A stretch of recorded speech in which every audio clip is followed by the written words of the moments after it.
राजा तस्य लक्ष्यम दत्त्वा कालिदासम प्राह।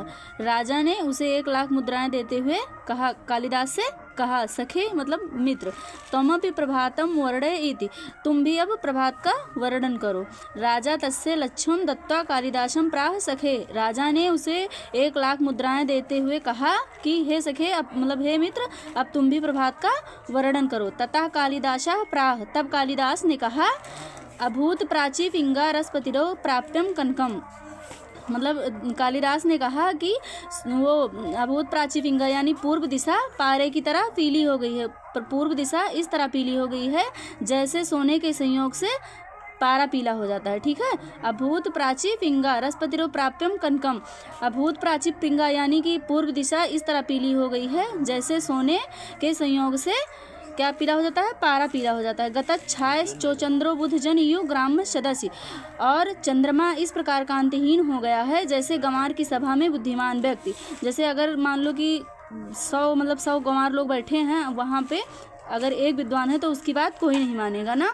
तो उसी प्रकार यहाँ पे बता रहे हैं कि चंद्रमा इस प्रकार कांतिहीन हो गया है जैसे बुद्धिमानों के बीच गंवारों की सभा में एक विद्वान बैठा हो। क्षणम छीड़ अस्तारा निरपतय इवान उद्दम प्राह। और मतलब तारे इस तरह छीड़ हो गए हैं जैसे उद्यमहीन राजाओं के पास से राजश्री यानी पैसा यानी मतलब लक्ष्मी छीड़ हो जाती है। ना दीपा राजंते द्रविड़ रहिता नामिमा गुड़ा।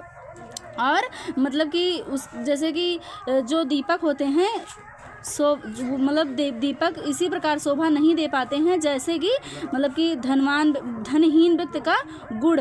जैसे मतलब कि अगर कोई जिसके पास गुड़ नहीं है, अगर वो धन वाला है, धनवान है, तो वो उसको आदर सम्मान मिलता है। लेकिन अगर धन नहीं है, बहुत गुड़ी है, उसको आदर सम्मान नहीं मिलता है। तो यहाँ पे बताया गया है, ना दीपा राजंते द्रविड़ रहिता नामी गुड़ा।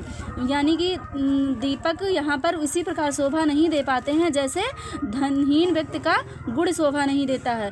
राजा तिष्ठा तस्मै प्रत्यक्षरम लक्ष्यम ददो।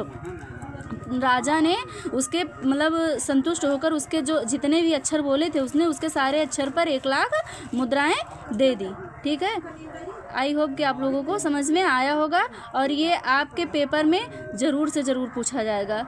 और जो हिंदी का मतलब अनुवाद होता है ये 7 नंबर का आता है। इसमें आपको 2 नंबर का संदर्भ लिखना पड़ेगा। तो संदर्भ आप कैसे लिखेंगे? संदर्भ लिखने के लिए आप लिखेंगे, प्रस्तुत गद्यांश हमारी पाठ्य पुस्तक संस्कृत के मतलब हिंदी के संस्कृत दिग्दर्शिका से भोजस्योदार्यम नामक पाठ से अवतरित है। ठीक है।